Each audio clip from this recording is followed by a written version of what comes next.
एक बार फिर से मैं आपके सामने आज के pandemic disease corona virus infection के बारे में बात करने जा रहा हूं। मैं हूं आपका शुभचिंतक डॉक्टर नदीम। आशा करता हूं कि आप सुरक्षित होंगे और सेफ होंगे। आज से पहले भी इस बीमारी के ऊपर एक वीडियो बनाया जा चुका है और उस वीडियो में इस बीमारी के बारे में सारी बेसिक इंफॉर्मेशन है। वो जानने के लिए नीचे दिए गए हुए लिंक पे क्लिक करें। आज जिस महामारी के साथ में हम जी रहे हैं, जैसे जैसे वक्त गुजरता जा रहा है, लोगों के मन में सवालों का ढेर, एक साथ खूब सारे सवाल पैदा हो रहे हैं। एक तरफ हॉस्पिटल के तरफ से काफी सारे प्रिकॉशंस की बात हो रही है, तो दूसरे तरफ एडमिनिस्ट्रेशन के तरफ से काफी सारे रूल्स और रेगुलेशन की, और साथ में सोशल मीडिया के जरिए सही और गलत इंफॉर्मेशन का भरमार लगता जा रहा है। आज मैं आपके सामने में इन 5-6 मुद्दों पे बात रखने जा रहा हूं। सबसे पहला, बीमारी के सिम्टम्स यानी लक्षण के बारे में जो कंफ्यूजन है। दूसरा, वायरस इंसान के जिस्म के बाहर में कितना देर जिंदा रह सकता है। तीसरा, बहुत इंपॉर्टेंट है, रूमर्स यानी अफवाहों के बारे में। चौथा, इम्यून सिस्टम को स्ट्रांग बनाने वाले न्यूट्रिशन के बारे में। पांचवा, इस बीमारी से लड़ने वाली दवाओं और रिसर्च के बारे में। और आखिरी में आइसोलेशन यानी लॉकडाउन के बारे में। और लोगों के सवाल इस बीमारी के सिम्टम्स यानी लक्षण के बारे में कुछ ऐसे हैं। मुझे पिछले 10 दिनों से खांसी है, तो क्या मुझे ये इन्फेक्शन हो चुका है? अब मेरे गले में खराश है और साथ में सर्दी जुकाम भी, तो क्या मैं इन्फेक्टेड हूं? सर्दी जुकाम के साथ साथ मुझे बुखार भी है, लेकिन मैं अब बिल्कुल ठीक हूं, तो क्या मुझे इन्फेक्शन हुआ था? सांस लेने में मुझे दिक्कत महसूस होती रहती कभी कभी, और ऐसा लगता है कि मेरे सीने में कुछ अटका हुआ है। ये ऐसा मुझे पिछले 5 महीनों से हो रहा है, तो क्या मुझे ये इन्फेक्शन है? 1 महीना पहले मुझे बुखार हुआ था और मेरे पेट में आजकल दर्द होता रहता है, तो क्या मुझे भी इन्फेक्शन है? एक बार किसी को यह बीमारी हो जाए तो क्या यह दोबारा भी हो सकता है, यानी इसमें रिकरेंस के भी चांसेस हैं? नोट पकड़ने से या बाहर से आया हुआ डिलीवरी वाला सामान से भी ये इन्फेक्शन फैलता है क्या?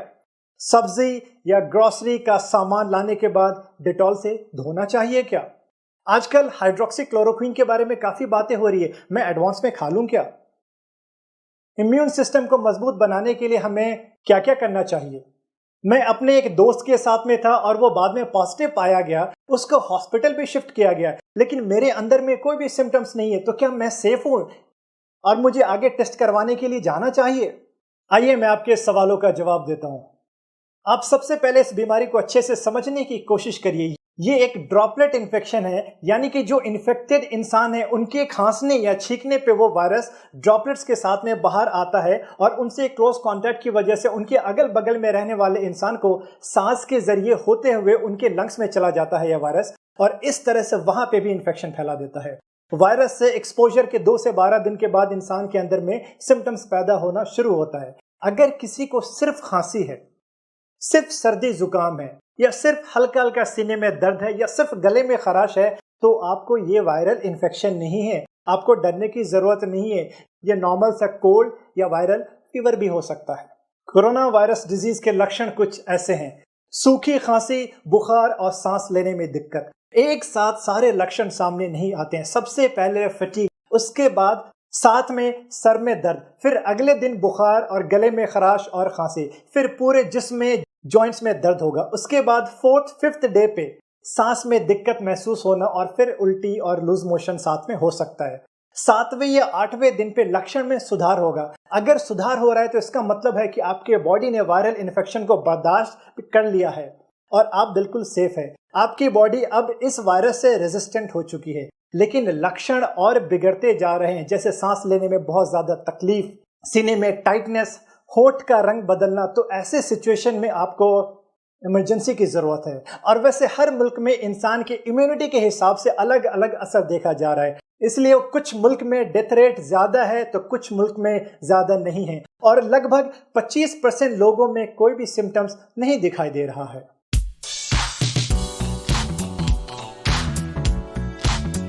एक बार किसी को यह बीमारी हो जाए तो क्या दोबारा भी हो सकता है, यानी इसमें रिकरेंस के भी चांसेस हैं।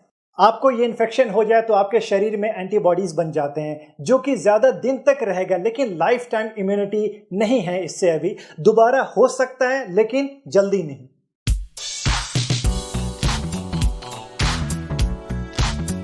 नोट पकड़ने से या बाहर से आया हुआ डिलीवरी वाला सामान से भी ये इन्फेक्शन फैलता है क्या, या ये वायरस हवा में भी रह सकता है क्या?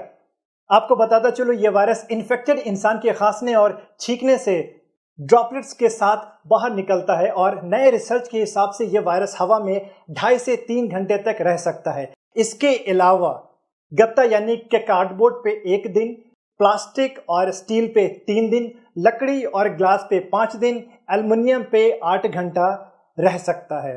तो हाँ, अगर ये कहा जाए कि नोट पकड़ने से या बाहर से हुए सामान से भी इन्फेक्शन हो सकता है, तो बिल्कुल हो सकता है। नोट एक्सचेंज अगर किसी इन्फेक्टेड इंसान से हुआ है तो बिल्कुल हो सकता है आपको भी। तो इसलिए बाहर से आया हुआ कोई भी सामान पकड़ने के बाद आपको मशवरा दिया जाता है कि आप अपने हाथ को अच्छे से वॉश करें।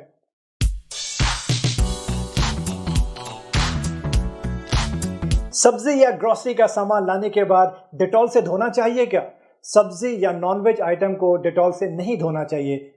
डेटॉल में ज्यादा रसायन होते हैं जो कि इंसान को नुकसान पहुंचा सकता है। सब्जी को डिश सोप से वॉश कर सकते हैं या फिर एक जगह पे पानी इकट्ठा कर लीजिए और उसमें नमक मिला करके सब्जी को 5 मिनट के लिए डाल दीजिए तो काफी होगा।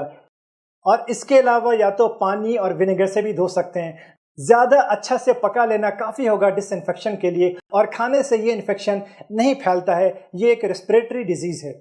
हाँ, जिस प्लास्टिक बैग में या झोले में आपने ग्रोसरी का सामान लाया है उसको अच्छे से डिस्पोज करिए या सैनिटाइज करिए। और फोन, लैपटॉप, ग्लासेस या जो भी इस तरह की चीजें हैं जिसको हम बार बार टच करते हैं, ऐसी चीजों को सैनिटाइज करते रहना चाहिए सैनिटाइजर से। और हर काम करने के बाद अपने हाथ को बहुत अच्छे से धोइए।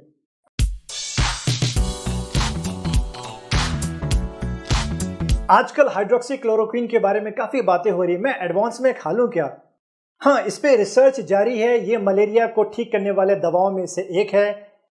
इम्यूनोमॉड्यूलेटर की तरह यह दवा काम करता है, लेकिन इसका सक्सेस रेट सिर्फ 40% लोगों में ही देखा गया है। और साथ में जिसको भी दिल की बीमारी है उनके लिए यह दवा बहुत ज्यादा नुकसानदेह है। आपने सुना होगा न्यूज में कि एक बंदे ने हाइड्रोक्सीक्लोरोक्वीन खाया और खाते ही मर गया। तो बिना डॉक्टर के मशवरे से आपको यह दवा बिल्कुल भी नहीं खाना है। डॉक्टर आपको अच्छे से जांचने के बाद ही कोई दवा प्रिस्क्राइब करेगा।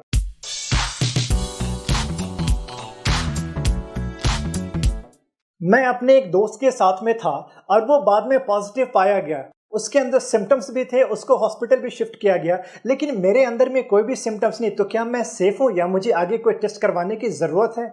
जी हाँ, ज्यादा चांसेस हैं कि आप भी इन्फेक्टेड होंगे। अगर आपके अंदर सिम्टम्स नहीं हैं तो प्लीज अपने आप को 2 हफ्ते के लिए आइसोलेट कर लीजिए। आप किसी के कांटेक्ट में मत जाइए। सोशल डिस्टेंसिंग सबसे मेंटेन करिए। जो सामान आप यूज कर रहे हैं उसको दूसरों को मत छूने दीजिए। अगर सिम्टम्स आते हैं तो प्लीज हेल्पलाइन नंबर पे फोन करके इन्फॉर्म करिए। हेल्थ केयर के लोग आपको सही वक्त पे सही मशवरा देंगे और जरूरत पड़ेगी तो आपको जांचने के लिए आपके घर पे भी आ जाएंगे।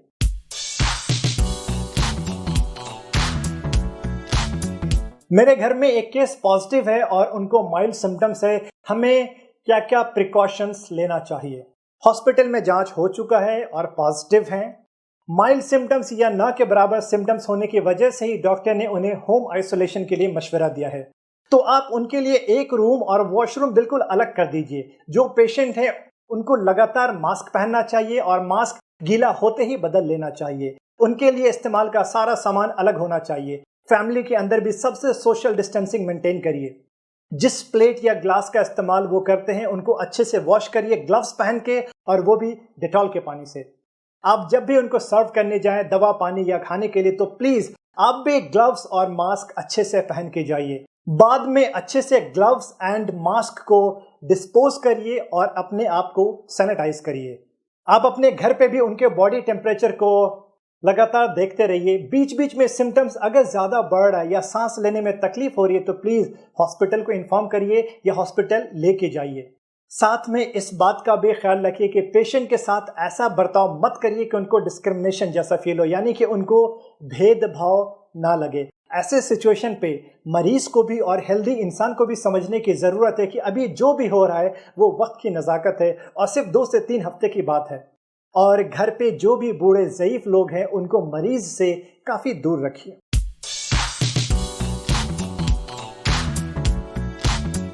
आज के टाइम जिनका इम्यून सिस्टम वीक है या कमजोर है उन पे ये वायरल इन्फेक्शन का ज्यादा असर पड़ रहा है और वो लोग हाई रिस्क में काउंट होते हैं। तो ऐसे सिचुएशन में सवाल तो बनता है कि इम्यून सिस्टम को मजबूत कैसे बनाया जाए। आइए सबसे पहले समझते हैं कि ये इम्यून सिस्टम है क्या।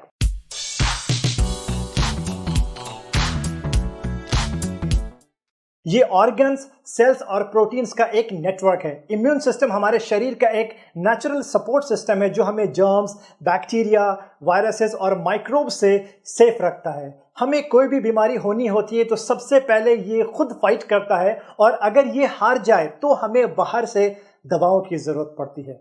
आपने देखा होगा कि फ्लू का सीजन है और एक ही फैमिली में कुछ लोगों को आसानी से कोल्ड हो जाता है और एक दो लोगों को ये इन्फेक्शन नहीं होता है। तो ये सब इम्यून सिस्टम का खेल है।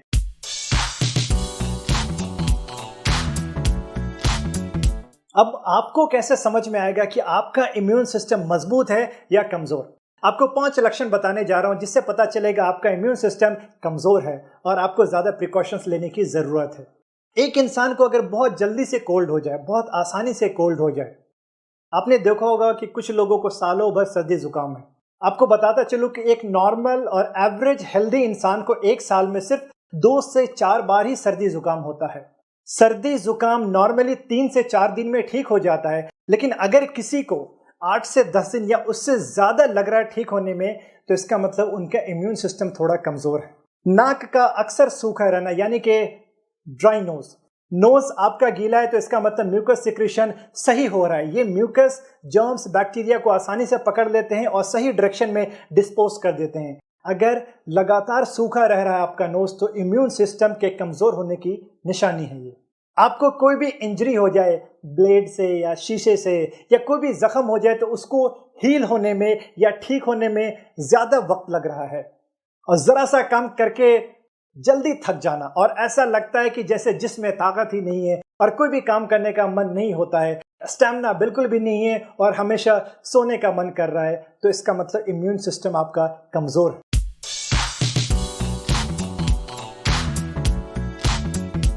तो अब सवाल यह है कि इम्यून सिस्टम को मजबूत कैसे बनाया जाए। इम्यून सिस्टम को स्ट्रांग बनाने के लिए ये 5 चीजें जरूरी है। सबसे पहला, हेल्दी स्लीप। 6.5 से 7.5 घंटा की सुकून की नींद बहुत ही जरूरी है।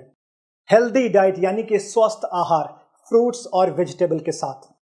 फिजिकल एक्सरसाइज, लॉकडाउन के टाइम में भी आप एक्सरसाइज कर सकते हैं, जैसे कि दौड़ना है या पुशअप्स है या दंड बैठक है। 20 मिनट तक अब रोजाना एक्सरसाइज करिए और ऐसे एक्सरसाइज करिए कि पसीना निकल जाए। स्मोकिंग बंद करिए, ड्रिंकिंग बंद करिए, और जो भी खाना आप खाएं उसमें अगर ये 5 चीजें हैं तो आपका इम्यून सिस्टम मजबूत होगा। Vitamin C, vitamin E, zinc, beta carotene और ओमेगा 3 फैटी एसिड्स। आपके शरीर को इससे एंटीऑक्सीडेंट्स मिलेगा, इससे आपकी इम्यूनिटी और लॉन्जिविटी दोनों बढ़ेगी। यानी कि बस ये समझ लीजिए कि आपका उम्र भी बढ़ेगा एंटीऑक्सीडेंट्स की वजह से। विटामिन सी के लिए सिट्रस फ्रूट्स यानी कि संतरे, नींबू, आंवला, अंगूर, ब्रोकली और स्ट्रॉबेरी। विटामिन ई के लिए बादाम, मूंगफली, सनफ्लावर सीड्स। जिंक के लिए काबुली चना, सीप और काजू।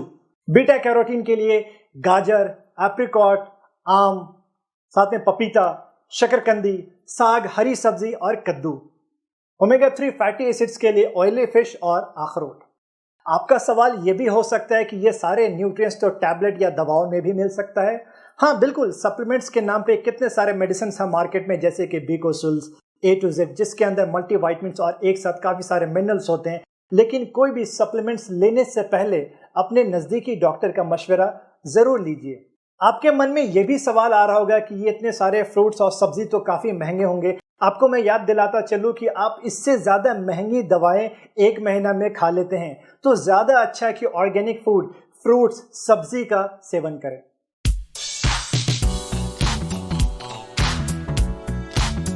आज इस बीमारी की वजह से जो रूमर्स और अफवाहें हैं, मैं अब उनके बारे में बात कर रहा हूं।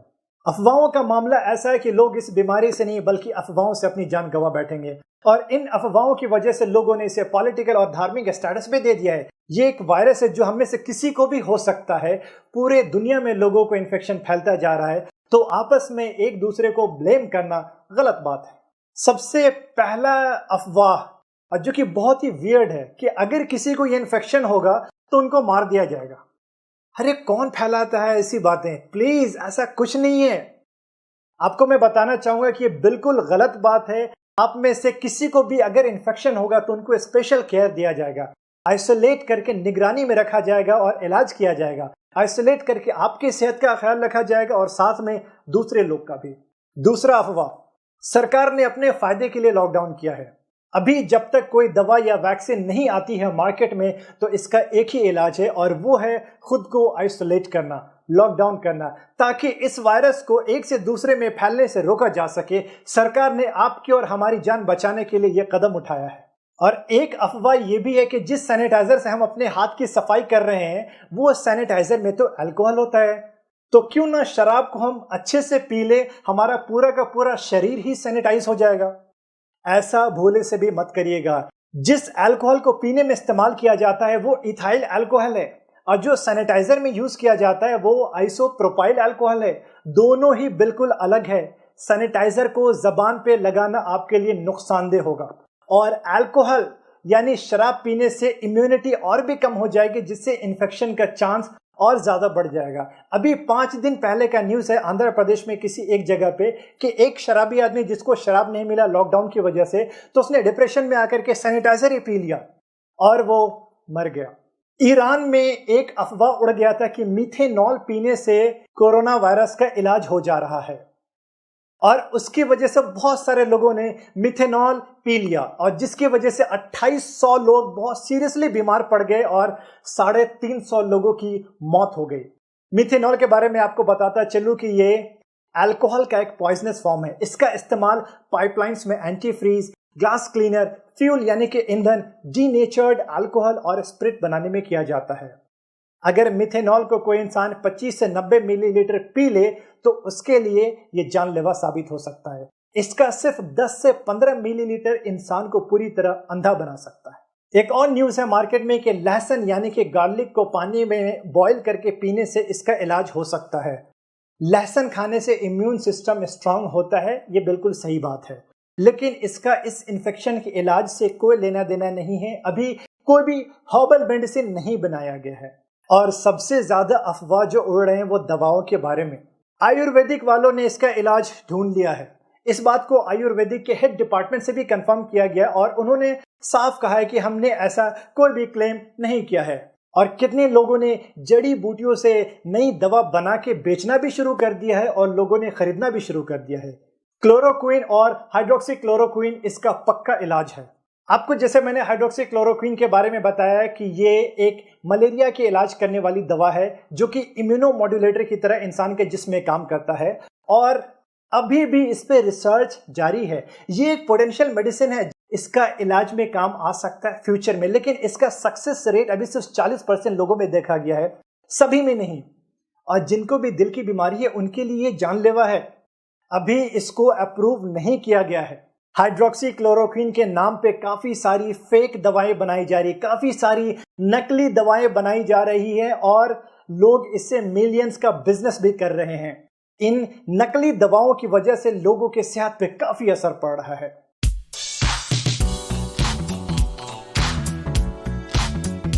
आइए अब समझते हैं आज के कोविड-19 के दवाओं और रिसर्च के बारे में। ये सबसे इंपॉर्टेंट टॉपिक है। आइए अब समझते हैं कि कोई भी नया दवा मार्केट में कैसे लाया जाता है। आपको बताता चलूं कि जब भी कोई नई बीमारी आती है तो उसके लिए नया दवा बनाने के लिए पहले वायरस को स्टडी किया जाता है साइंटिफिक रिसर्च करके। स्वैब कल्चर या ब्लड टेस्ट के जरिए इंसान के शरीर से वायरस को लेबोरेटरीज में लेके जाया जाता है और वहां पे माइक्रोस्कोप के जरिए उसको अच्छे से रीड किया जाता है। RT-PCR के जरिए इस पे रिसर्च किया जाता है और वायरस के जीनोम यानी जीन्स और सारे स्ट्रक्चर को अच्छे से पढ़ा जाता है और पता लगाने की कोशिश की जाती है कि कौन सी दवा इस वायरस को आगे बढ़ने से रोक सकता है या उस वायरस को मार सकता है। आपने सुना होगा कि नए दवा को सबसे पहले जानवरों पर एक्सपेरिमेंट किया जाता है, उसके बाद इंसान पे, उसके बाद उस दवा की एफिकेसी यानी क्षमता को चेक करने के लिए क्लिनिकल ट्रायल किया जाता है, जिसके 4 फेजेस हैं। सबसे पहले फेज में 20 से लेकर के 100 सेहतमंद इंसानों को दिया जाता है ताकि उसका साइड इफेक्ट्स को देखा जा सके, उसके नेगेटिव और पॉजिटिव पॉइंट्स को अच्छे से जांचा जा सके। इसमें मामला अगर ठीक रहा तो उसके बाद फिर ज्यादा लोगों पे एक्सपेरिमेंट किया जाता है और फिर लास्ट में मार्केट में भेजा जाता है FDA के अप्रूवल के बाद। FDA यानी फूड एंड ड्रग एडमिनिस्ट्रेशन, जो कि फूड और दवा को अप्रूव करने वाली ऑर्गेनाइजेशन है, और FDA एंड CDC के हिसाब से अभी जिन दवाओं पे रिसर्च जारी है वो ये दवाएं हैं। सबसे पहली दवा जो रेमडेसिविर, ये एंटीवायरल ड्रग है जिसको इबोला डिजीज और मार्बर्ग इन्फेक्शन के लिए इस्तेमाल किया गया था। क्लोरोक्विन और हाइड्रोक्सीक्लोरोक्विन जिसको मलेरिया के लिए इस्तेमाल किया जाता है। लोपिनाविर और रिटोनाविर जो कि HIV का मेडिसिन है। और एक और दवा है जिसका नाम टोसिलीजुमैब है जिसको रूमेटॉइड आर्थराइटिस के लिए इस्तेमाल किया जाता है। ये भी देखा गया है कि हाइड्रोक्सीक्लोरोक्विन और एजिथ्रोमाइसिन को जब साथ में इस्तेमाल किया जा रहा है तो अच्छा इफेक्ट आ रहा है। लेकिन ये सारी दवाएं अभी रिसर्च में हैं और इसमें से अभी कोई भी दवा 100% अप्रूव नहीं हुआ है। तो प्लीज किसी भी तरह की अफवाह का शिकार ना बने और अपने डॉक्टर के बताए हुए प्रिकॉशंस को अच्छे से मानें।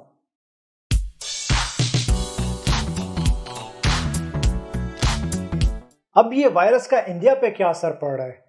इंडिया में अच्छी बात यह है कि वेस्टर्न मुल्कों के मुकाबले यहाँ के लोगों की इम्यूनिटी थोड़ी मजबूत है, इसलिए ज्यादा केसेस अभी सामने नहीं आ रहे हैं। नेगेटिव बात यह है कि हमारे पास ज्यादा लोगों का टेस्ट नहीं हो रहा है। उसकी वजह यह है कि हमारे पास उतनी सुविधा और उतने रिसोर्सेज नहीं है। और पैरामीटर चेक करके देखेंगे तो आपको पता लगेगा कि यहाँ पे टेस्ट के मामले में हम लोग काफी पीछे हैं। 1 मिलियन यानी 10 लाख की आबादी पे सिर्फ 109 लोगों को टेस्ट किया जा रहा है, जो कि दूसरे विकसित मुल्कों के मुकाबले में बहुत ही कम है।